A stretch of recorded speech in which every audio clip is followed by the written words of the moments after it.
చేయడం ద్వారా గాయపరుస్తూ ఉంటారు. గుర్తుపెట్టుకునేవన్నీ కూడా. అంటే ఇక్కడ విషయం ఏంటంటే మనం చేసిన పాపము తరచుగా ఇతరులను ఏం చేస్తుందట, బాధ పెట్టే సామర్థ్యాన్ని తీసుకొస్తుందట. బాధ పెడతదట ఇతరులకంట.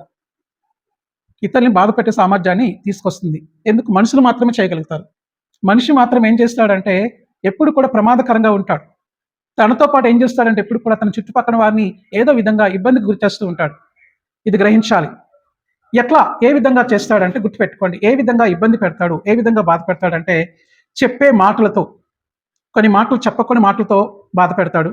చేసే పనులతో బాధ పెడతాడు. తను చేసే పనులతో బాధ పెడతాడు. మతి మరుపుతో కొంతమంది బాధపడతారు. మతి మరుపు ఉంటుంది వాళ్ళకి. చెప్పింది జ్ఞాపకం ఉంచుకోరు. మనం ఏదో చెప్తాము, వారు జ్ఞాపకం ఉంచుకోరు. మనం ఇబ్బంది పడుతూ ఉంటాం. అయ్యో వారికి ఇన్నిసార్లు చెప్పాను కదా, ఎందుకు ఆ పని చేయలేకపోతున్నారు? అయ్యో వారికి ఎప్పుడు కూడా వారికి సరైన విధంగా స్పందించమని చెప్తాం కదా, ఎందుకు వాళ్ళు స్పందించలేకపోతున్నారంటే వారికి మతిమరుపు ఉండొచ్చు. దాన్ని బట్టి కూడా ఇతరులు వారు ఏం చేస్తారంట, బాధకి గురి చేస్తూ ఉంటారు. అందుకని మాటలతో కానీ, చేసే పనులతో కానీ, మతిమరుపుతో కానీ, ఏదైతే చేసినతో అన్నిటితో కూడా ఒకరినొకరు ఏం చేస్తామంటే బాధించుకుంటాం, ఇబ్బందికి గురి చేస్తూ ఉంటాము. అందుకే అంటాను ఇక్కడ మనుషులు ప్రమాదకరము. అయితే కొన్నిసార్లు మన అజాగ్రత్త ఏంటి, సరైన విధంగా హ్యాండిల్ చేయలేం. సరైన విధంగా మనం పట్టుకోలేం. సరైన విధంగా సమయాన్ని మనము జాగ్రత్తగా హ్యాండిల్ చేయలేం. ఇచ్చిన బాధ్యతను నిర్వర్తించలేం. ఇచ్చిన వారికి ఎందుకంటే ఇచ్చినటువంటి ఆ టాస్క్ని మనం పూర్తి చేయలేం. అంటే మన అజాగ్రత్త వల్ల కూడా నిర్లక్ష్యం ద్వారా కూడా నిర్లక్ష్యం వహిస్తూ ఉంటాం. అజాగ్రత్త వల్ల, నిర్లక్ష్యం వల్ల కూడా ఇతరులతో సంబంధాలను మనమే దెబ్బతీసుకుంటాం. మనమే దెబ్బతీసుకుంటాం. సరిగ్గా చేయలేం. మాట మీద నిలబడలేం. ఇచ్చిన వాటిని మనము పక్కన పెట్టేస్తాం. ఏదో దేని మీద జ్ఞానం ఉంచేస్తాం.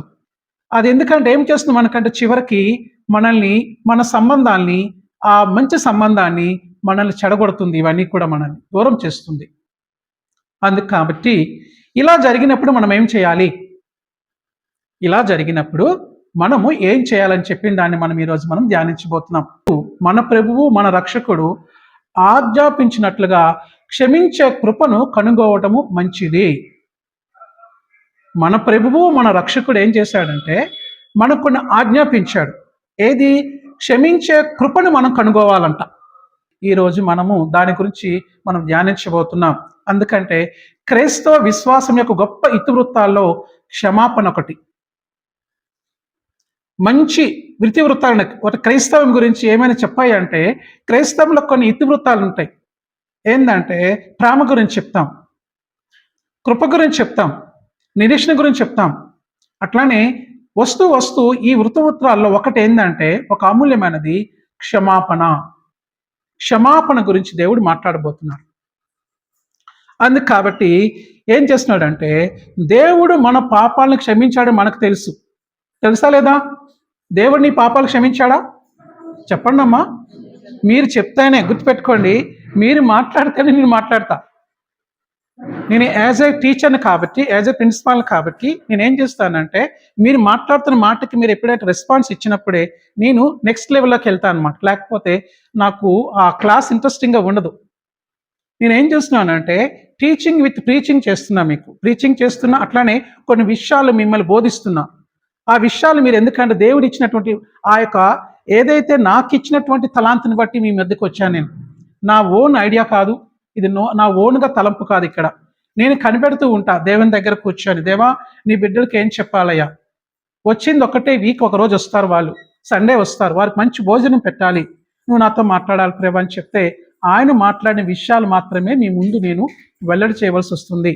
సొంత మాటలు కాదు. కాబట్టి ప్రతి దానికి మీరు రెస్పాండ్ కావాల్సిందే. అప్పుడు ఏమవుతుందంటే మీరు వచ్చిందే వీక్లో ఒక్కసారి, అంటే మీరు ఒక సంవత్సరంలో 52 సార్లు వస్తారు. అర్థమైందా? 52 సార్లు వస్తారు మీరు. ఒక స్కూల్లో మొత్తం ఎట్లా ఉంటుందంటే 235 రోజులు ఉంటాయి సంవత్సరానికి టీచింగ్ డేస్.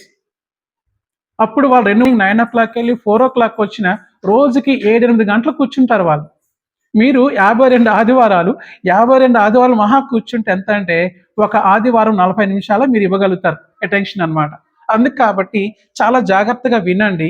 విన్నది ఎందుకంటే దాని మీద విశ్వాసం ఉంచండి. మీ విశ్వాసాన్ని బట్టి దేవుడు మీకు ఆశీర్వాదాన్ని ఇస్తాడు. ఇది గ్రహించండి. అందుకనే దేవుడు మన పాపాలు క్షమించాడని మనకు తెలుసా? తెలుసా లేదా? చెప్పండి. ఎస్, మీ పాపాలను క్షమించాడు. అంటే దేవుడు మీ పాపాలు క్షమించాడు కాబట్టి దేవుడు మీ నుంచి ఒకటి ఆశిస్తున్నాడు. ఏంటది? దేవుడు మీ పాపాలను క్షమించాడని మీకు తెలుసు. దేవుడు మీ నుంచి ఒకటి ఆశిస్తున్నాడు. ఏంటది? ఏంటంటే అది దేవుడు మీ నుంచి ఏం ఆశిస్తున్నాడంటే, మీరు మీ పాపాలు ఏ విధంగా క్షమించబడ్డాయో అదే విధంగా మీ ఎడల ఎవరైనా పాపం చేసిన ఎడల, ఇతరులు ఎవరైనా మీకు అనుకోని మాట్లాడిన ఎడల, మీకు బాధ పట్టుకోని బాధ పెట్టిన ఎడల మీరేం చేయాలి? వాళ్ళకి చెప్పాలి. ఏం చేయాలి? గట్టిగా చెప్పండి. అది దేవుడు మిమ్మల్ని క్షమించాడు కాబట్టి దేవుడు మీకు ఏం ఆశిస్తున్నాడు? మీరు క్షమించండి. ఇది గుర్తించాలి. అంటే మీ నుంచి దేవుడు కోరుకుంటున్నాడు, నేను మీకు చేశాను కాబట్టి మీరు చేయండి. కాబట్టి ఏమంటున్నాడంటే ఆయన క్లియర్గా, నేను మీ పాపాలను క్షమించాను కాబట్టి మీరు కూడా ఇతరుల పాపాలను క్షమించండి అని మనల్ని ఆదేశిస్తున్నాడు. అదేవిధంగా మన నుంచి కోరుకుంటున్నాడు. ఇది మనం గ్రహించాలి. అంటే అదే క్షమాపణ ఏం చేయడం మనమాట? ఇతరులు యందు చూపాలని మన నుండి ఆయన కోరుకుంటున్నాడని మనం గ్రహించాలి. క్షమాపణ ఎక్కడి నుంచి నేర్చుకోవాలైతే? క్షమాపణ ఎక్కడి నుంచి నేర్చుకోవాలి? క్షమాపణ ఎక్కడి నుంచి నేర్చుకోవాలి? ఎవరి నుంచి నేర్చుకోవాలి? ఎవరి నుంచి నేర్చుకోవాలి? ఎక్కడి నుంచి నేర్చుకోవాలి? ఫస్ట్ ఈ బైబిల్ నుంచి నేర్చుకోవాలి. ఎక్కడి నుంచి నేర్చుకోవాలి? బైబిల్ నుంచి. క్షమాపణ ఎట్లా క్షమించాలనేది ఈ బైబిల్లో లిఖించబడ్డది. ఈ బైబిల్లో ఒకరి ఎడల ఒకరు ఏ విధంగా క్షమించుకున్నారు, తర్వాత ఎవరి దగ్గరకు వచ్చి క్షమాపణ కోరుకున్నారు అనే విషయాలన్నీ కూడా ఈ పరిశుద్ధ గ్రంథం యందు క్లియర్గా లిఖించబడ్డాయి, ఇక్కడ ఇవ్వబడ్డాయి. కాబట్టి వీటిని మనం ఏం చేయాలంటే ఎక్కడి నుంచి అంటే ఇక్కడ మనం బైబిల్ నుండి దాన్ని మనం నేర్చుకోవాలి, మన ప్రభువు నుంచి నేర్చుకోవాలి, పరిశుద్ధాత్మ ప్రాణులతో నేర్చుకోవాలి, బైబిల్లో ఉదాహరించిన క్యారెక్టర్స్ ధ్యానించి నేర్చుకోవాలి. అర్థమైంది? ఎక్కడి నుంచి నేర్చుకోవాలి? ఇక్కడి నుంచి నేర్చుకోవాలి. మొదట ఎక్కడి నుంచి నేర్చుకోవాలి? బైబిల్ నుంచి నేర్చుకోవాలి, తర్వాత మన ప్రభువు నుంచి నేర్చుకోవాలి, తర్వాత పరిశుద్ధాత్మ ప్రారంభం నేర్చుకోవాలి, తర్వాత మన బైబిల్లో ఉదాహరించిన క్యారెక్టర్స్ ఉంటాయి. క్యారెక్టర్స్ అంటే ఏంటి? అబ్రహాం ఒక క్యారెక్టర్ ఉన్నాడు, మోషే ఒక క్యారెక్టర్ ఉంటారు, అహరోన్ ఒక క్యారెక్టర్ ఉంటారు, మిరియం ఒక క్యారెక్టర్ ఉంటుంది. అట్లానే మనం చూసుకుంటే దావీదు ఒక క్యారెక్టర్ ఉంటాడు, సొలొమోన్ ఒక క్యారెక్టర్ ఉంటుంటారు అనమాట. ఇవన్నీ క్యారెక్టర్స్ ఇవన్నీ కూడా ఎందుకంటే మన నూతన నిబంధనకు వస్తుంటే చాలా మంది ఉన్నారు. పౌలు గారు మంచి క్యారెక్టర్ ఉంది ఆయనకి. ఆ విధంగానే ఏ విధంగా అంటే అత్యధికంగా మనిషి కుమారుడు వచ్చినటువంటి యేసుక్రీస్తు వారి క్యారెక్టర్ ఎంత ఔన్నత్యం అంటే చాలా గొప్పది.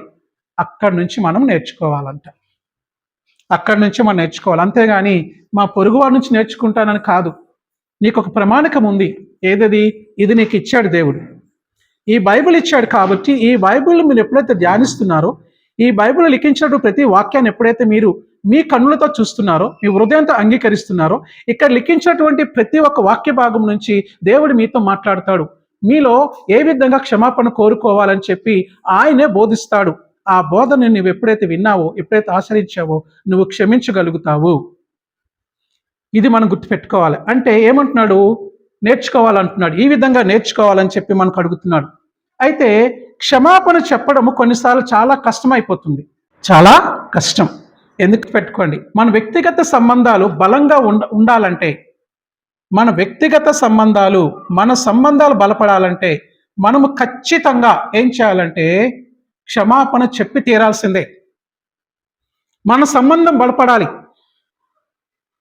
పొరపాట్లు చేస్తూ ఉంటాం, అనుకోని మాటలు అంటూ ఉంటాం, ఎన్నో హృదయాలు గాయపరుస్తూ ఉంటాం. అయితే మన సంబంధం కొనసాగాలంటే, మన సంబంధం ముందుకు వెళ్ళాలంటే, ఒకరి వల్ల ప్రాణరోగాలు పెరగాలంటే ఒకరినొకరు క్షమించుకొని ముందుకు వెళ్ళవలసిందే.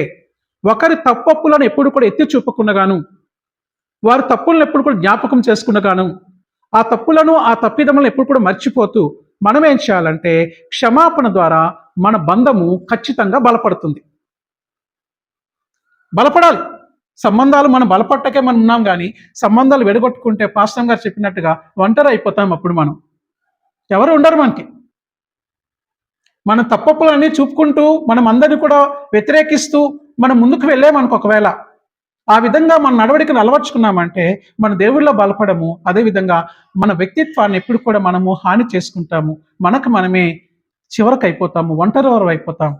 అందుకని అంటున్నాడు ఇక్కడ, క్షమాపణ మనల్నంట గుర్తుపెట్టుకోండి, క్షమాపణ మనల్ని క్రీస్తు స్వరూపంలోనికి మారుస్తుందంట. క్రీస్తు స్వరూపంలోకి ఏం మారుస్తుందంటే క్షమాపణ. ఈ క్షమాపణ క్షమించుకుంటూ పోతే నువ్వు ఎట్లా వెళ్తావంటే క్రీస్తు స్వరూపంలోకి వెళ్తావు. ప్రభువైన యేసుక్రీస్తు వారు కలవరసుల్లో ఉన్నప్పుడు ఇద్దరు దొంగలు ఉన్నారు, చుట్టుపక్కల ఎడం పక్కన కుడిపక్క ఉన్నారు. ఎడం పక్కన దొంగ ఏం చేశాడంటే దేవుని హేళన చేశాడు, దేవుని వెక్కిరింతగా మాట్లాడాడు, సటరికల్గా మాట్లాడాడు. దేవుడు ఏమన్నాడంటే ఇబ్బంది గురి చేస్తున్నటువంటి ఆ ప్రజలను చూసి, ఇశ్రాయేలులను చూసి, యూదులను చూసి, ఆ కొడుతున్న వారిని, హింసించే వారిని చూసి దేవుడు క్షమించమంటున్నాడు. గుర్తుపెట్టుకోండి, ఆయన ఎందుకంటే నీతో నాతో సంబంధాన్ని కలుపుకునేందుకు వచ్చాడు. నీతో నాతో మనందరితో కూడా సంబంధాన్ని కలుపుకునేందుకు వచ్చాడు, కానీ రాలే, మనల్ని హత్తుకోనందుకు వచ్చాడు. అందుకనే మనం ఎన్ని ఇబ్బందులు పెట్టినా, ఎన్ని ఇరుకులు పెట్టినా, ఎన్ని మనము ఆయనకి తృణీకరించినా ఆయన ఎప్పుడు కూడా ఏం చేస్తున్నాడంటే క్షమాగుణం కలిగి ఉన్నాడు, క్షమిస్తూనే హత్తుకొని ప్రేమిస్తున్నాడు. గ్రహించండి. అందుకని ఏమంటాడంటే క్షమాపణ మనల్ని క్రీస్తు స్వరూపంలోకి మారుస్తుంది. క్రీస్తు క్షమాపణ కలిగి ఉన్నాడు కాబట్టి, ఆ గుణాన్ని కలిగి ఉన్నాడు కాబట్టి, ఎప్పుడైతే నీవు క్షమాపణ అనేది నీలో ఉన్నప్పుడు నీ స్వరూపము క్రీస్తు రూపంలోకి మారిపోతుంది. అంటే ఈ క్షమాపణ ఆ ఆగ్రహము నుండి ద్వేషం అనే బానిసత్వం నుంచి మనకు విడిపిస్తుంది. ద్వేషం అనే బానిసత్వం నుండి, ఆగ్రహం అనే బానిసత్వం నుండి క్షమాపణ మనకి విడుదల చేస్తుంది. ఇది మనం గ్రహించాలి. నేను లేఖనాధారంగా నేను క్షమించాను అనుకుండగాను ఏ విషయంలో మనమైతే వారిని బాధ పెట్టామో ఆ విషయం నుంచి ఏం చేయాలంటే వారిని సరిదిద్దాల్సిన బాధ్యత మనపై ఉంటుంది. మనము వారి విషయంలో ఏ విధంగా తప్పు చేశామనే దాన్ని మనం గ్రహించి ఆ తప్పుని మనం సరిదిద్దుకున్న స్థితిలోకి మనం వెళ్ళాలి. అంతేగాని ఆ బాధ్యత కూడా మన మీద ఉందని మనం గ్రహించాలి. కూడా ఏదో ఒక సందర్భంలో ఎవరో ఒకరి ద్వారా మనము బాధకు గురై ఉన్నాము. ఏదో సందర్భంలో ఏదో ఒక విధంగా ఎక్కడో ఒక దగ్గర మనము ఒక ఇబ్బందికి గురయ్యాము, ఒకరి చేత మనం బాధించబడ్డామని మనం గ్రహించాలి. అయితే మనం ఈరోజు ఏం చేస్తున్నామంటే ఒక ఇంపార్టెంట్ క్యారెక్టర్ ఉంది మన బైబిల్లో. ఎవరంటే ఆయన దావీదు. ఈ దావీదు ఏం చేశాడంటే చేసిన ఎవరి దగ్గరికి రావాలి, ఎక్కడికి వెళ్ళాలని చెప్పి ఆయన మనకి పరిశుద్ధ గ్రంథం నుంచి కొన్ని విషయాలు మనతో మాట్లాడుతున్నాడు. అంటే పరిశుద్ధ గ్రంథం లిఖించబడ్డాయి కాబట్టి ఇది ప్రామాణికం, మనకి అది మనం తీసుకోవాలి. అందుకని ఈ సమయంలో మనం అందరం కూడా లేచి నిల్చుందాం. పరిశుద్ధ గ్రంథం నుంచి కీర్తనలు 51 1 నుంచి 7 వచనాలు. కీర్తనలు 51 అధ్యాయం 1 నుంచి 7 వచనాలు. అందరం కలిసి దీన్ని పదం వెంబడి పదము, వాక్యం వెంబడి వాక్యము చాలా జాగ్రత్తగా చదువుకుందాం. 1 నుంచి 7 వచనాల ద్వారా ప్రభువు మనతో మాట్లాడబోతున్నాడు. పరిశుద్ధాత్మ దేవుడు ఈ మాటలు మన హృదయంలోకి తీసుకురాబోతున్నాడు. మన తండ్రి అయిన దేవుడు ఈ మాటల ద్వారా మనల్ని ఆశీర్వదించబోతున్నాడు. అందుకు కాబట్టి మనము ఏం చేయాలంటే ఇప్పుడు మనము మన హృదయాన్ని తెరవాలి, మన కళ్ళను తెరవాలి, మన చెవులను తెరవాలి. పరిశుద్ధాత్మ లిఖించినటువంటి ఈ గ్రంథము, పరిశుద్ధాత్మ గ్రంథాన్ని తెరిచి మన నోటితో లేఖన భాగంతో ప్రతి వాక్యాన్ని, ప్రతి పదాన్ని స్పష్టంగా ఉచ్చరించాలి. దేవా, నీ కృప చెప్పున నన్ను కరుణించుము, నీ వాత్సల్య బాహుల్యము చెప్పున నా అతిక్రమములు తుడిచివేయుము. నా దోషం పోవునట్లు నన్ను బాగుగా కడుగుము, నా పాపము పోవునట్లు నన్ను పవిత్రపరచుము.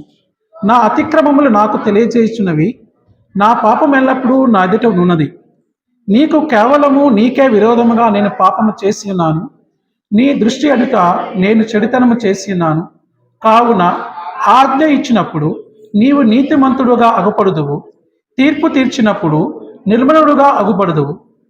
నేను పాపములో పుట్టినవాడను, పాపములోనే నా తల్లి నన్ను గర్భమును ధరించెను. నీవు అంతరంగములో సత్యము కోరుచున్నావు, అంతర్యమున నాకు జ్ఞానము తెలియజేయదు.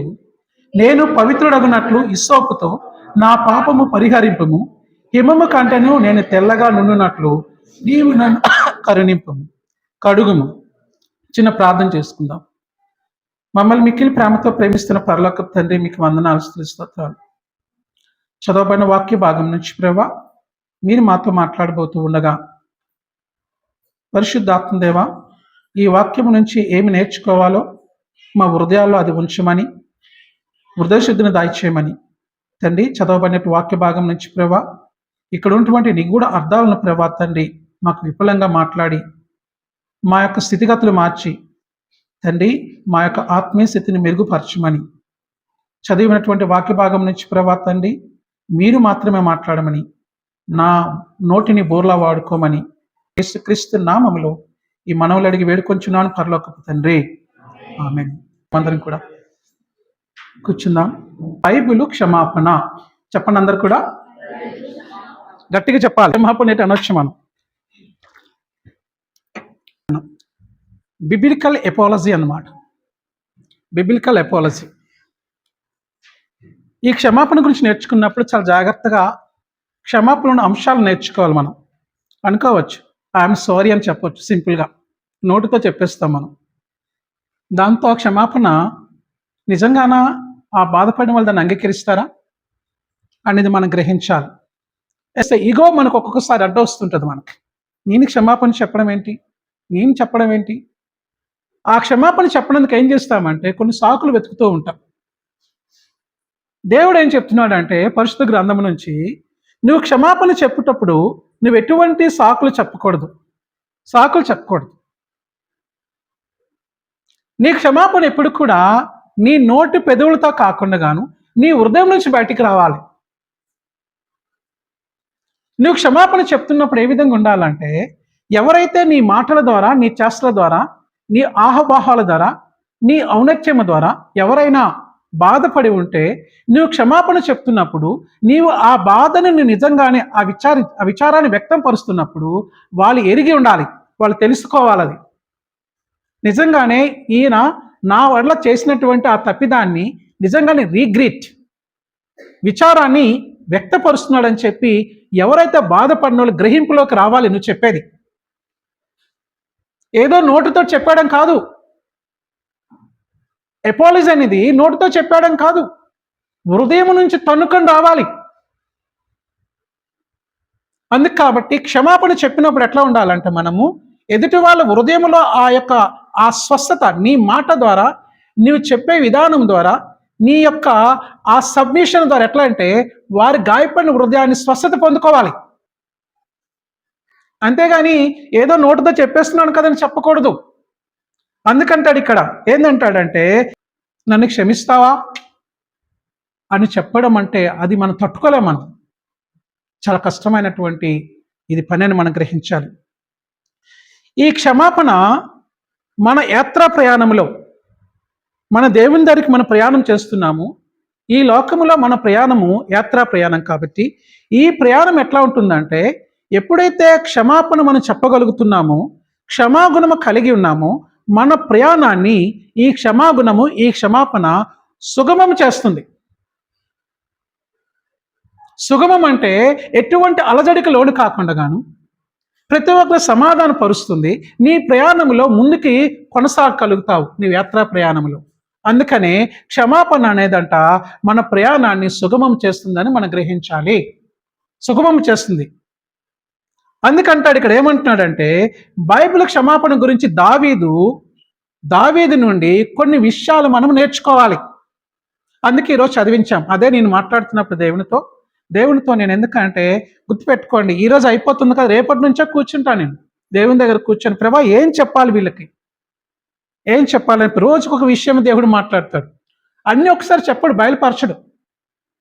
ఒక్కొక్కటి చూస్తుంటే అవన్నీ చూస్తున్న కొన్ని రోజులు పడతాయి. ఒక్కోసారి మార్నింగ్ 7 o'clock వస్తే ఈవినింగ్ నాకు ఒక్కోసారి 10 o'clock అయిపోద్ది. కిందకి వెళ్తే 10, 11 అవుద్ది. ఒక్కొక్కసారి అయితే ఏం చెప్పాలో ఒక్కసారి అర్థం కాదు. ఒక్కొక్కసారి ఏవేవో వస్తుంటే తలంపులు అవన్నీ రాసుకోవాలి ఒక దగ్గర. ఆ రాసుకుని సరైనదా కాదని చూసుకుంటుండాలన్నమాట. అది మాత్రమే బోధించాలి. ఏది పడితే బోధ కాదు. ఎందుకంటే మీ టయాన్ని వెచ్చిస్తున్నారు. ఎంత అమూల్యమైన సమయం ఇక్కడ. ఈ సమయంలో మీరు ఏదైనా చేయొచ్చు. మీరు ఎందుకు వస్తున్నారంటే ఇక్కడికి దేవుని మాట్లాడితే విందాము.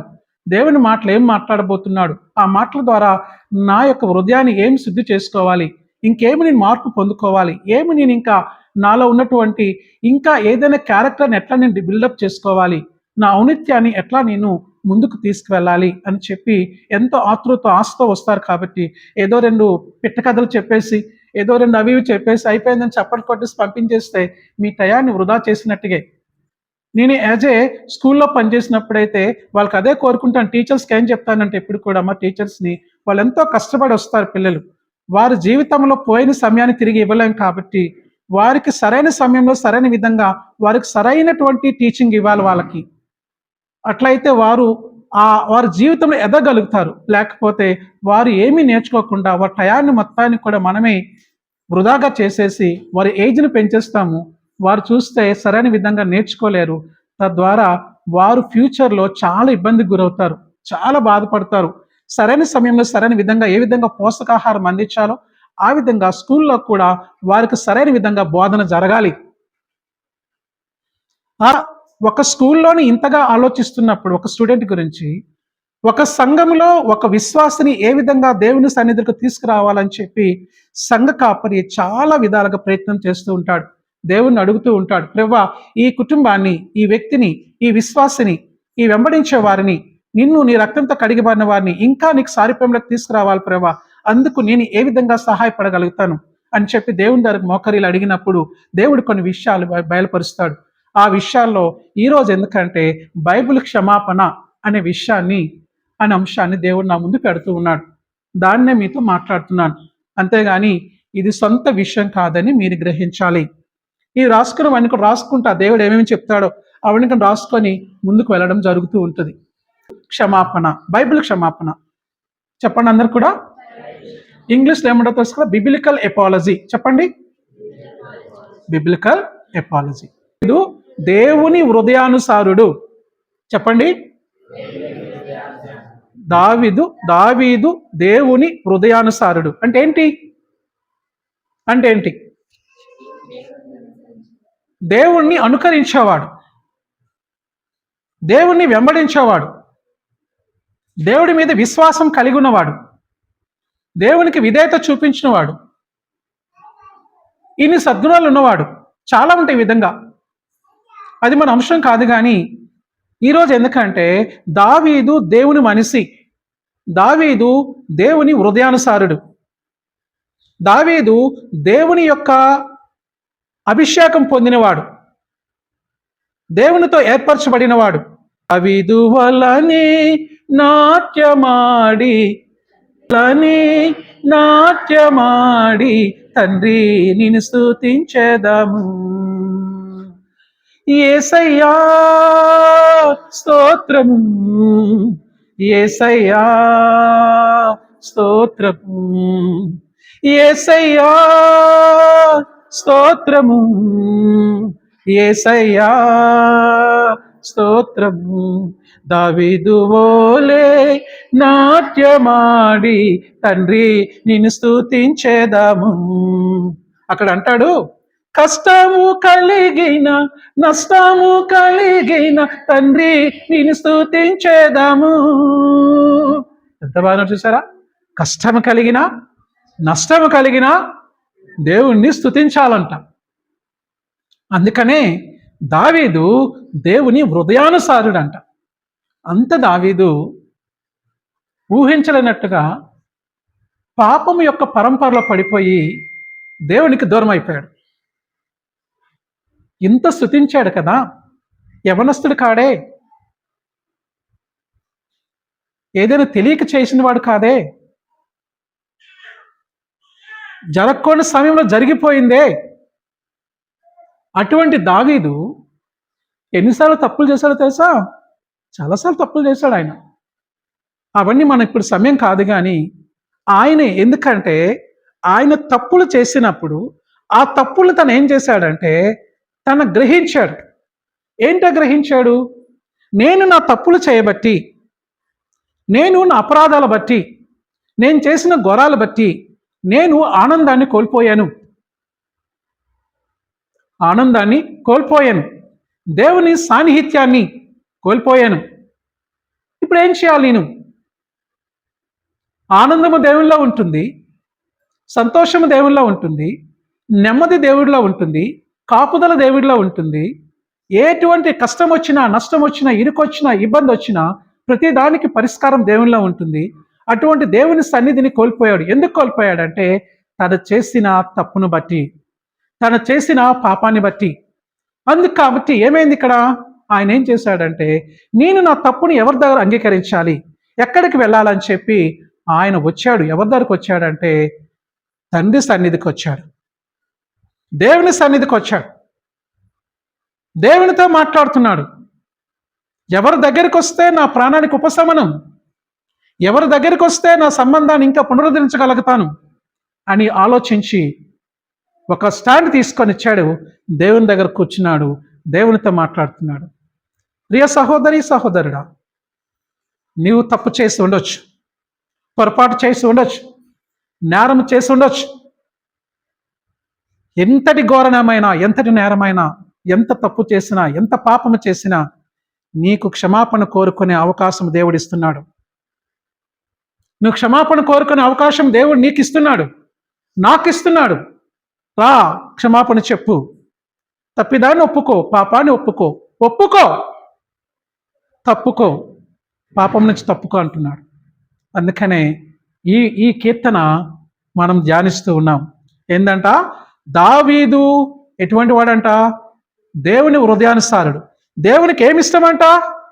విరిగి నలిగిన మనస్సే, విరిగి నలిగిన హృదయమే. ఆయన ఆలక్ష్యము చేయడు. నీ విరిగి నలిగిన హృదయముతో, పశ్చాత్తాప హృదయముతో, విచారిస్తున్న హృదయముతో ఆయన దగ్గరకు సయోధ్య కుదుర్చుకో, ఆయనతో రికన్సిలేషన్ చేసుకో, ఆయన దగ్గరకు వచ్చి పశ్చాత్తాప పడు, ఆయన దగ్గరకు వచ్చి బాధ్యతగా ఒప్పుకుంటే ఏం చేస్తాడంట? ఆయన నీ తప్పిదములను కప్పేస్తాడు. నీ తప్పిదములను, నీ తప్పులను ఆ రక్తముతో కడగబడి నిన్ను పరిశుద్ధపరచువాడు నా దేవుడు, నీ దేవుడు అయినటువంటి ప్రభువైన యేసుక్రీస్తు వారని మనం గ్రహించాలి. పరమ తండ్రితో తన సంబంధాన్ని తిరిగి పునరుద్ధరించుకోవడానికి ఆయన వస్తూ ఆయన తెలుసుకున్న విషయాలు తన ముందు పెడుతూ ఉన్నాడు. ఏంటంటే, దేవునితో ఒకప్పుడు అనుభవించిన అనుభవాన్ని ఆయన దావీదు కోల్పోయాడు. ఆయన అనుభవించిన సంతోషాన్ని దావీదు కోల్పోయాడు. అందుకు కాబట్టి ఆ కోల్పోయినటువంటి తిరిగి ఆ సంబంధాన్ని తిరిగి కలుపుకోనందుకు, ఆ సహవాసాన్ని తిరిగి కలుపుకోనందుకు ఈ యొక్క దావీదు తండ్రి దగ్గరికి వస్తూ ఉన్నాడు, క్షమాపణ కోరుతూ ఉన్నాడు. ఏంటంటే ఇక్కడ దావీదు ఒప్పుకోలు నుండి మనము ప్రభావవంతమైన బైబిల్ క్షమాపణ యొక్క 4 భాగాలు చూస్తాం ఈరోజు. ఈ క్షమాపణ నుంచి 4 భాగాలు చూస్తాం. మొట్టమొదటిగా భాగం ఏంటంటే ఇక్కడ రీగ్రీట్, తెలుగులో ఏమంటారంటే విచారాన్ని వ్యక్తపరచడం. విచారిస్తున్నాను, ఆ మాట్లాడినందుకు నేను విచారపడుతున్నాను. ఆ మాటలు ఆ విధంగా మాట్లాడకూడదు. అందుకు కాబట్టి మొదటి అంశం ఎందుకంటే, ఎవరినైనా అనకూడని మాటలు అన్నప్పుడు, ఏదైనా చూడకూడని చూపులతో చూచినప్పుడు, ఎప్పుడైనా వారి మనసును గాయపడిందని తెలుసుకున్నప్పుడు మొట్టమొదటిగా మనం ఏం చేస్తామంటే, క్షమాపణలో మొట్టమొదటిది బైబిల్ క్షమాపణలో విచారాన్ని వ్యక్తం చేయాలి. ఏం చేయాలి? విచారిస్తున్నాను, నేను రీగ్రెట్ అవుతున్నాను, పశ్చాత్తాపడుతున్నానని చెప్పాలి.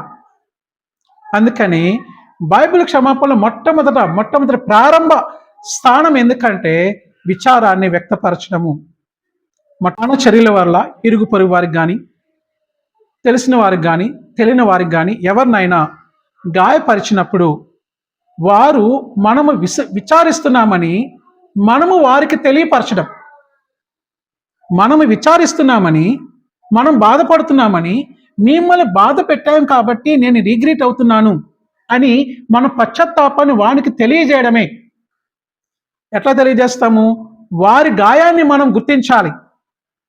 మనము చేసినటువంటి పని బట్టి వారికి ఏదైతే గాయమైందో ఆ గాయాన్ని మనం గుర్తించాలి. గాయపడిన వారు గ్రహించేటట్లు మనం ఉండాలి. ఆ గాయాన్ని ఏ విధంగా గుర్తించి ఆ గాయాన్ని గ్రహించేటట్లు వారికి తెలియాలి.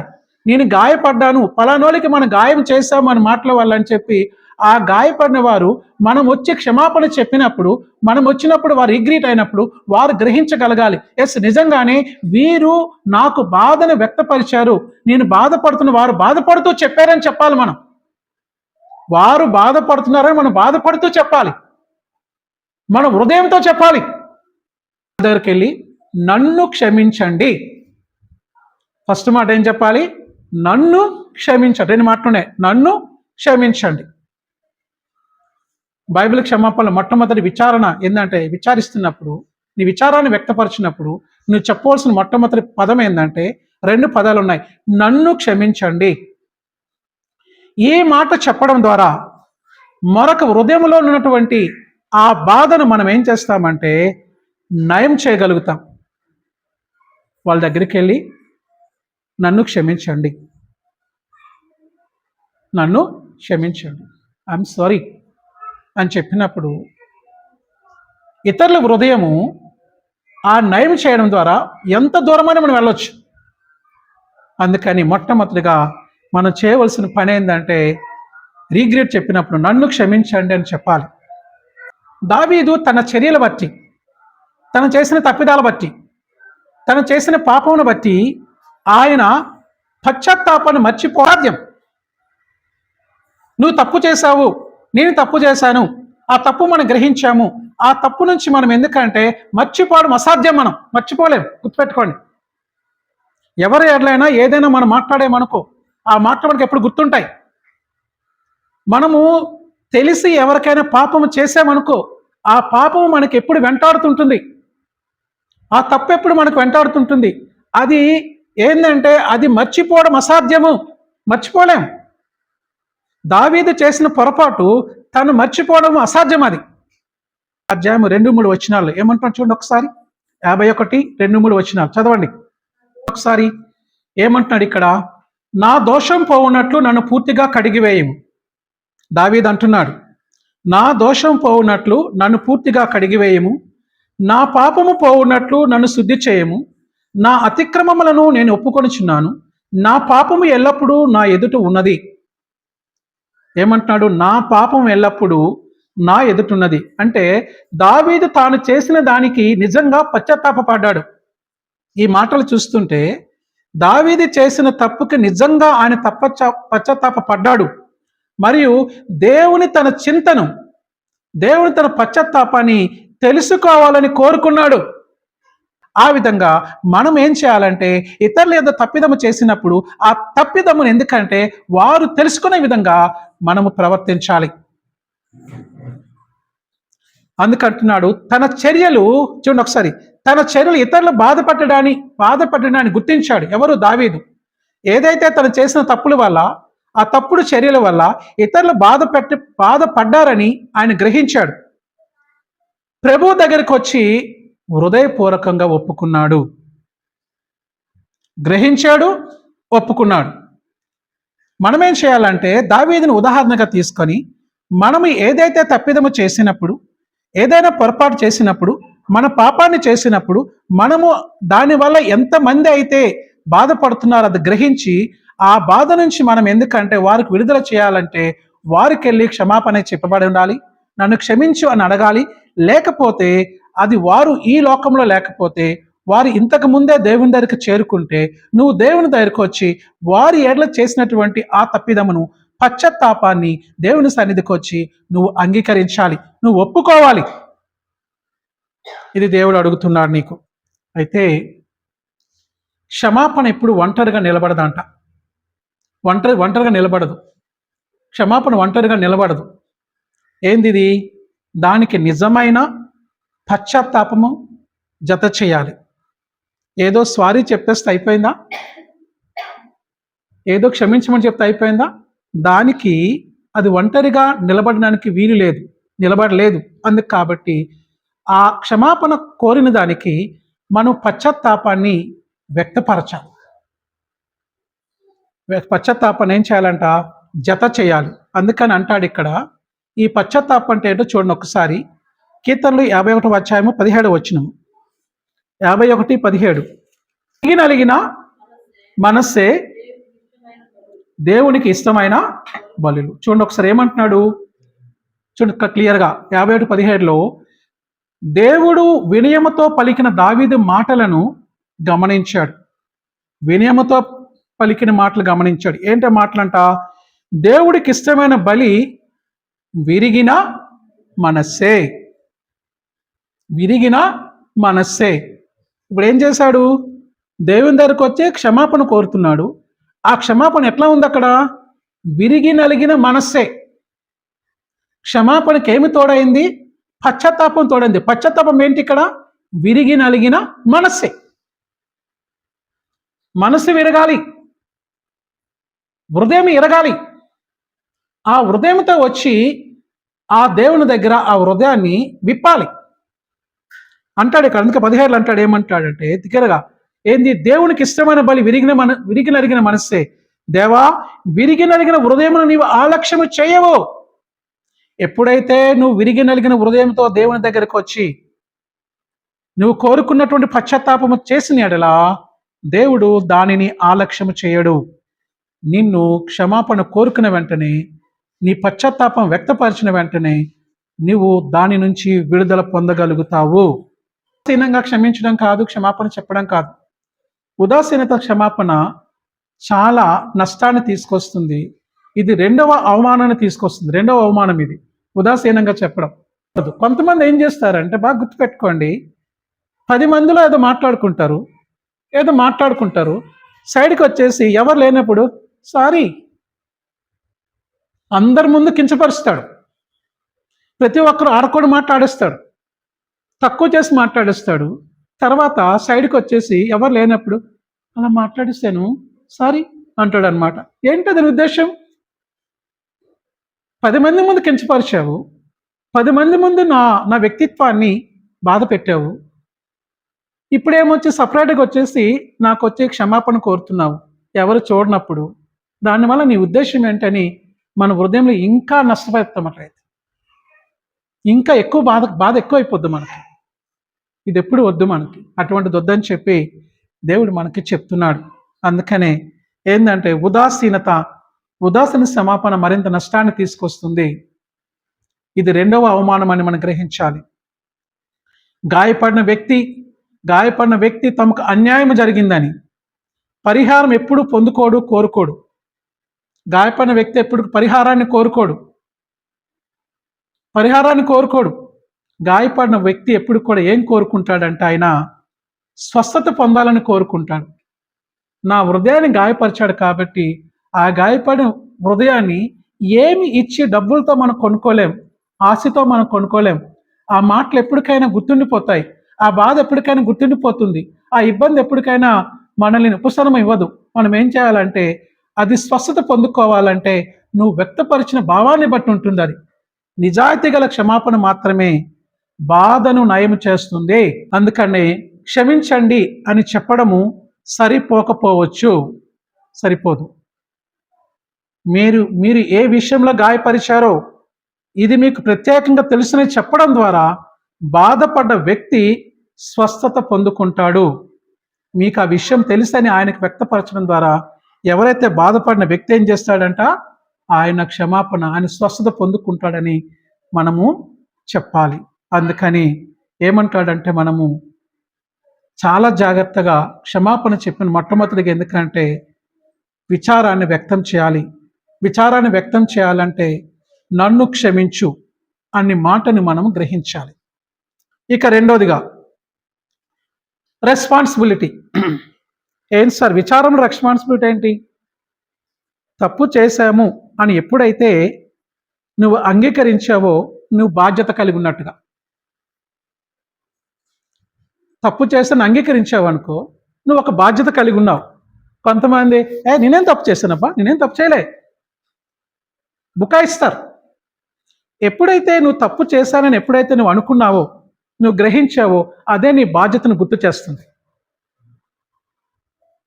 నీ బాధ్యతను గుర్తు చేయాలంటే గుర్తుపెట్టుకోండి, బాధ్యత అంటే ప్రభావవంతమైన బైబిల్ క్షమాపణలో రెండవ భాగం ఏంటంటే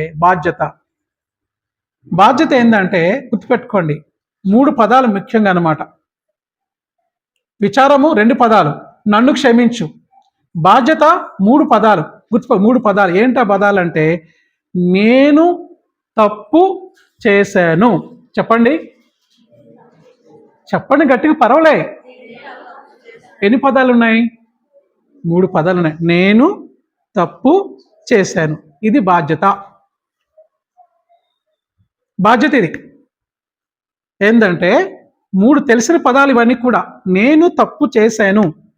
ఈ 3 పదాలు మన విచారానికంటే మించి బాధ్యతను గుర్తు చేస్తున్నాయి. మనము విచారించాము అంటే మనము చాలా రీగ్రీట్ అవుతున్నాము అని తెలియపరచడము రెండో స్టేజ్కి వచ్చినప్పుడు ఏంటంటే ఇది బాధ్యత. ఏంటంటే ఈ విచారానికంటే ఎక్కువ ఏంటంటే ఇక్కడ నేను తప్పు చేశాను అని నువ్వు ఎప్పుడైతే గ్రహించావో అది నీకు బాధ్యతను గుర్తు చేస్తుంది. నువ్వు బాధ్యతను గుర్తు చేయాలంటే నేను తప్పు చేశానని మనము ఒప్పుకోవాలి. అది ఒప్పుకోవాలి. అందుకని అంటాడు ఇక్కడ, ఈ పదాలు మనల్ని విచారానికి మించి బాధ్యతకు తీసుకువెళ్తున్నాయని మనం గ్రహించాలి. అందుకని దావీదు ఏమంటున్నాడు ఇక్కడ చూడండి ఒకసారి, అధ్యాయం 3వ వచనం. అతిక్రమములు తెలిసై ఉన్నవి, నా పాపం ఎల్లప్పుడూ నా ఎదుట ఉంది. చూడండి ఒకసారి క్లియర్గా అంటున్నాడు 51:3 వచనములో, నా అతిక్రమములు నేను ఒప్పుకున్నాను, నా పాపము ఎప్పుడూ నా ఎదుటే ఉంది. ఏంటి ఉద్దేశం ఇక్కడ? నేను తప్పు చేశానని ఒప్పుకుంటున్నాడు. తప్పు చేశానని ఒప్పుకుంటున్నాడు ఇక్కడ. అందుకంటాడు దావీదు తాను చేసిన దానికి విచారణ పడటమే కాకుండా తన చర్యలకు పూర్తి బాధ్యతను కూడా అంగీకరించాడు. క్షమాపణే కాదు, ఏం చేస్తున్నాడు ఇక్కడ? ఆ తప్పుడు ఒప్పుకుంటున్నాడు. అందుకని అంటాడు నేను తప్పు చేశాను అని 51:3 అంటున్నాడు. ఏమంటాడు క్లియర్గా అని అంటున్నాడు. ఏమన్నాడు? నా అతిక్రమములను నేను ఒప్పుకుంటున్నాను, నా పాపము ఎప్పుడో నా ఎదుట ఉంది. దావీదు తన పాపాలను అంగీకరించాడు. మరియు ఏమంటాడంటే నేను తీర్పునకు అర్హుడని అంటున్నాడు. నువ్వు ఏదైతే తీర్పు తీరుస్తావో ఆ తీర్పుకు నేను అర్హుడను అంటే దావీదు బాధ్యత కలిగి ఉన్నాడు. దావీదు ఏం కలిగి ఉన్నాడు? బాధ్యత కలిగి ఉన్నాడు. బాధ్యత ఏం తీసుకొచ్చిందంట ఆయనకి? తను తప్పు చేశాను అన్న మాటలను తన నుంచి పలికాయి. అందుకు కాబట్టి నువ్వు తప్పుకోకూడదు, మీ బాధ్యత కలిగి ఉండాలి. నువ్వు మొట్టమొదటిగా ఏం చేయాలి? విచారిస్తున్నావు. రెండోది ఏం చేస్తున్నావు? బాధ్యత కలిగి ముందుకు వెళ్తున్నావు, రెస్పాన్సిబిలిటీ కలిగి ఉన్నావు. నీ తప్పులను నువ్వు ఒప్పుకుంటున్నావు, నీ తప్పులను నువ్వు అంటున్నావు. నేను తప్పు చేశాను అన్న పదాలు ఏమవుతాయంటే నీకు బాధ్యత కలవాడిగా నీకు వ్యక్తపరుస్తాయి. అందుకు కాబట్టి ఇది చాలా జాగ్రత్తగా మనం గ్రహించాలి. అందుకనే నేను తప్పు చేశానని చెప్పడానికి ఏం కావాలి మనకి? నేను తప్పు చేశానని చెప్పడానికి ఏం కావాలి? ధైర్యం కావాలి. ఏం కావాలి? చెప్పండి, ధైర్యం కావాలి వద్దా? చాలా ధైర్యం కావాలి మనకి. నేను తప్పు చేశానని చెప్పడానికి ఏం కావాలి? ధైర్యం కావాలి. ధైర్యం లేకుంటే మనము చెప్పలేం, ఆ విషయం మనం చెప్పలేం. అయితే ఎప్పుడైతే అపరాధాన్ని అంగీకరించామో మనకు ఏమొస్తుందని భయపడిపోతాం. మన తప్పునైతే అంగీకరించిన వెంటనే భయపడి ఈ తప్పు నేను అంగీకరిస్తున్నాను, ఈ తప్పు వల్ల నా మీదకి ఏమొచ్చేస్తుందో, నా మీదకి ఏం ఆపదొస్తుందో, నా మీదకి ఎవరు అటాక్ చేస్తారో అని చెప్పి మనం భయపడుతూ ఉంటాం. అందుకని కొన్ని అపరాధాలని మనము అంగీకరించినందుకు ముందుకు రాము. అయితే దేవుని వాక్యం ఏం చెప్తుందంటే నువ్వు తప్పును అంగీకరించినప్పుడు, నువ్వు తప్పును ఒప్పుకున్నప్పుడు దాని ఫలితాన్ని మొత్తాన్ని కూడా దేవుడి మీద విడిచిపెట్టాయి. తప్పును అంగీకరించి దాని నుంచి వచ్చిన పర్యవసానాలు ఏవైనా వస్తున్నప్పుడు దేవుని మీద విడిచిపెట్టు, దేవునికి అప్పచెప్పేసాయి. ఫలితాలను దేవునికి వదిలేయాలి. క్రీస్తులో ఎదగడం నేర్చుకోవాలి. క్రీస్తులో ఏం నేర్చుకోవాలి? ఎదగడం నేర్చుకోవాలి. ఏం చేస్తాం మనము? మన తప్పులు ఎప్పుడైతే ఒప్పుకున్నప్పుడు, నేను తప్పు చేశానని ఒప్పుకున్నప్పుడు ఆ ఒప్పుకోలకి ధైర్యం కావాలి. ఆ ధైర్యం నుంచి మనము ఒప్పుకున్నప్పుడు ఏమి జరుగుతుందని భయపడుతున్నప్పుడు నువ్వు భయపడకుండా ఏదైతే ఆ ఒప్పుకున్నప్పుడు వచ్చే ఫలితాలను దేవుని మీద విడిచిపెట్టాలి, క్రీస్తులో ఎదగాలి. దేవుని విడిచిపెట్టు, క్రీస్తులో ఎదుగు. ఇది సరైనది. ఎందుకంటే అప్పుడే మనము మన తప్పిదాన్ని ఒప్పుకుంటాం, లేకపోతే ఒప్పుకోలేం. దాన్ని అంగీకరించడానికి మూడు ఉన్నాయి మనకి. నీ అపరాధాన్ని నువ్వు ఎప్పుడైనా అపరాధాన్ని నువ్వు ఒప్పుకోవాలంటే, నేను తప్పు చేశానని ఒప్పుకోవాలంటే, నువ్వు బాధ్యత కలిగి నువ్వు అంగీకరించాలంటే మూడు విషయాలు నీలో ఉండాలి. ఫస్ట్ వినయం కలిగి ఉండాలి. రెండోది దేవునిపై నమ్మకం కలిగి ఉండాలి. మూడోది నువ్వు పరిపక్వత, మెచ్యూర్మెంట్ కలిగి ఉండాలి. అప్పుడు నువ్వేం చేస్తావు? అపరాధాన్ని ఎన్నుకుంటావు. ఏంటంటే సయోధ్య. మూడో విషయం సయోధ్య. మొత్తం చెప్పే నీగ్రిట్, విచారణ వ్యక్తం చేయాలి. రెండోది రెస్పాన్సిబిలిటీ. మూడోది సయోధ్య. సయోధ్యని ఇంగ్లీష్లో రికన్సిలేషన్ అంట. సంధి చేసుకోవాలి, సయోధ్య కుదుర్చుకోవాలి. ఎవరితో సయోధ్య చేసుకుంటాం మనం? ఎవరితో సయోధ్య చేసుకోవాలి?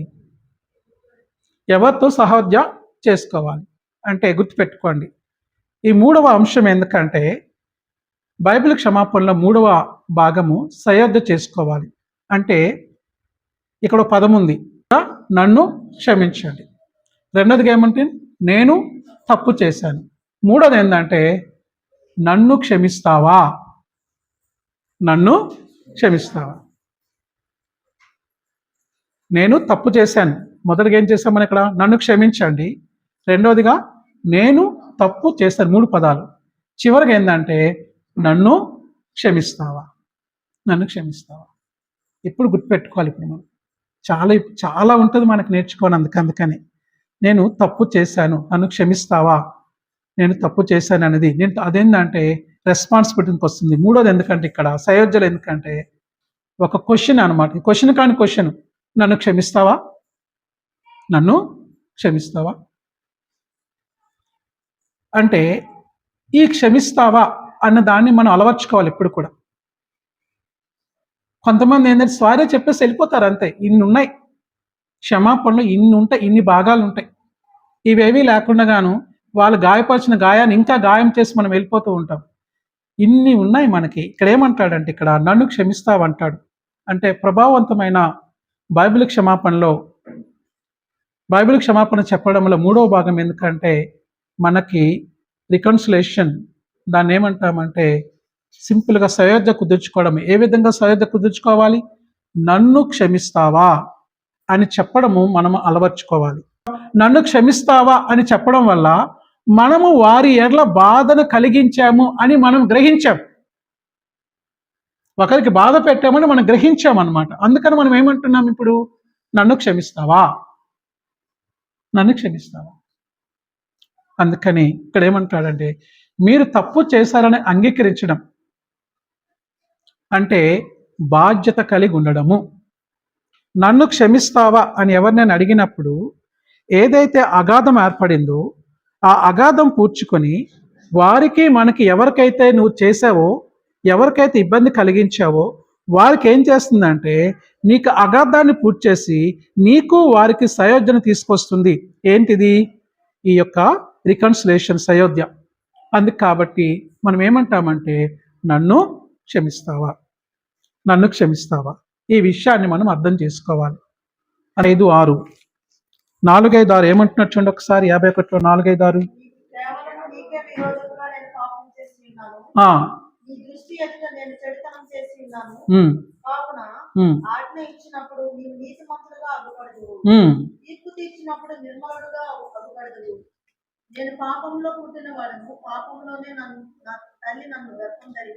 అది చూడండి ఒకసారి. పాపంలో పుట్టి ఉన్నాను, పాపములో నా తల్లి గర్భము ధరించింది.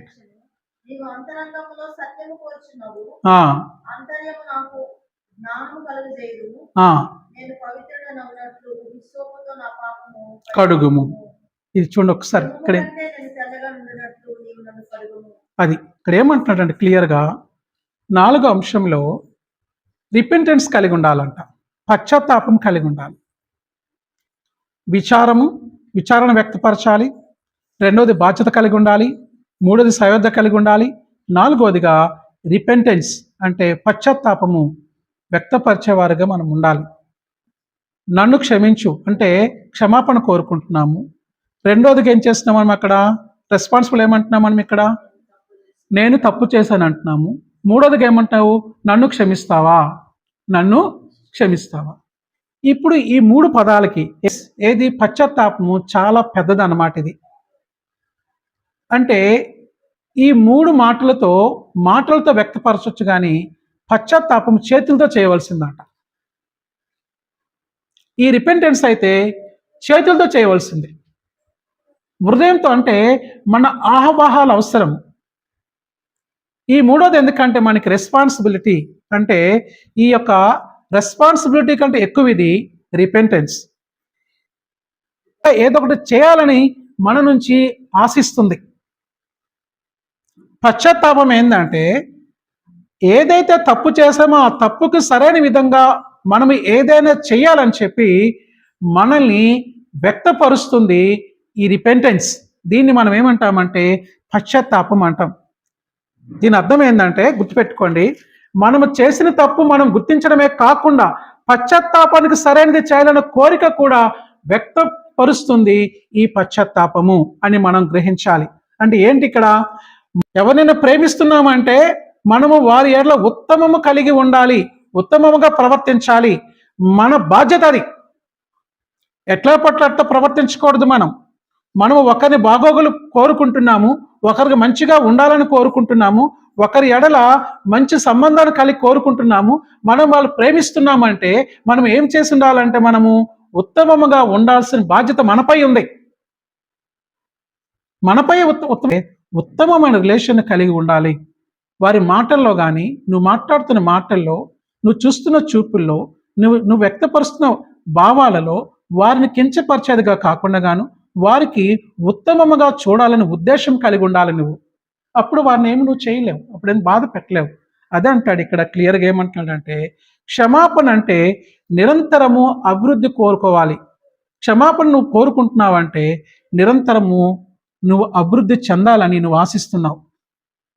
క్షమాపణ చెప్పకుండా ఏ విధంగా వృద్ధిలోకి వస్తావు నువ్వు? స్కూల్లో నేర్పిస్తారు అందరికీ అనమాట. ఫస్ట్ ఏమైనా అడిగినప్పుడు ప్లీజ్ ఉపయోగించండి. ఆ ఇచ్చిన తర్వాత ఏం చెప్పాలంటే థ్యాంక్స్ చెప్పండి. మీరు ఎప్పుడైనా తప్పు చేశామని మీరు గ్రహించినప్పుడు, ఇతరుని ఎప్పుడైనా ఇబ్బంది పెట్టినప్పుడు, మీరు ఎవరినైనా కించపరిచి మీరు చూసినప్పుడు మీరు ఒక వర్డ్ ఉపయోగించండి. మీ హృదయం ద్వారా వారికి సారీ చెప్పండి అని చెప్పి మనం నేర్పిస్తాం. అట్లానే దేవుడు మనకు నేర్పిస్తున్నాడు. ఏంటి నేర్పిస్తున్నాడు మనకి? ఎప్పుడైతే ఇతరుల క్షమాపణ కోరినప్పుడు బైబిల్ మనకు నేర్పిస్తుంది. ఏమి నేర్పించిందంటే మొట్టమొదటిగా మనం విచారిస్తున్నాము, విచారణ కలిగి ఉన్నాము. రెండోదిగా మనం బాధ్యత కలిగి ఉన్నాము. మూడోదిగా మనం ఎందుకున్నామంటే దేనిది ఉన్నాం? మనము సయోధ్య రికన్సిలేషన్ కలిగి ఉన్నాము. నాలుగోదిగా మనము రిపెంటెన్స్ కలిగి ఉన్నామని చెప్పి మనకు నేర్పిస్తుంది. అందుకని ఇవి మనం నేర్చుకోవాలి. రిపెంటెన్స్ ఎప్పుడు కూడా మనం గుర్తుపెట్టుకొని చాలా జాగ్రత్తమైన విషయం ఇక్కడ.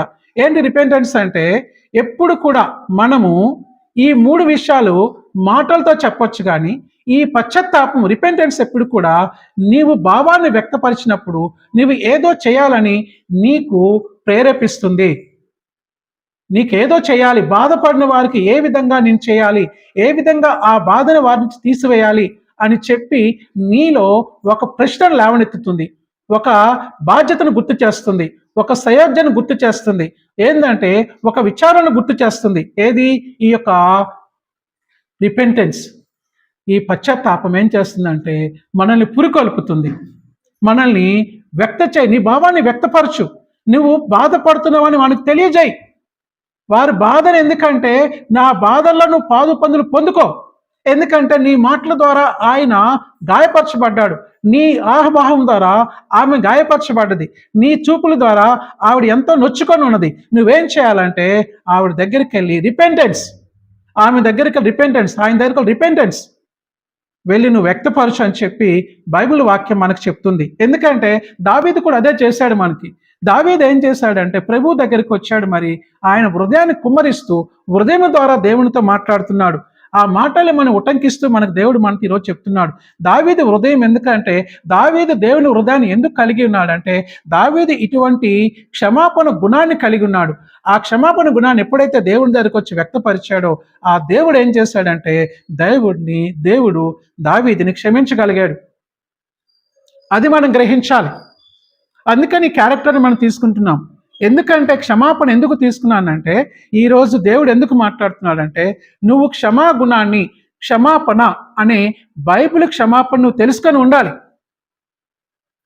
నీ తెలుసుకోకపోతే నువ్వు ఎవరిని కూడా క్షమించలేవు. క్షమాపణ ఎప్పుడు కూడా మనకి ఎందుకంటే ఈ లోక యాత్రలో నీ దారిని సుగమం చేస్తుంది, సరళం చేస్తుంది. నీ క్యారెక్టర్ బిల్డప్ చేయాలంటే నువ్వు దేవుని దగ్గర, ఎందుకంటే ప్రశాంతంగా ఆయన దగ్గరకు వచ్చి ఆయనతో మాట్లాడాలంటే నువ్వు క్షమాపణ కలిగి ఉండాలి, క్షమించే గుణం కలిగి ఉండాలి.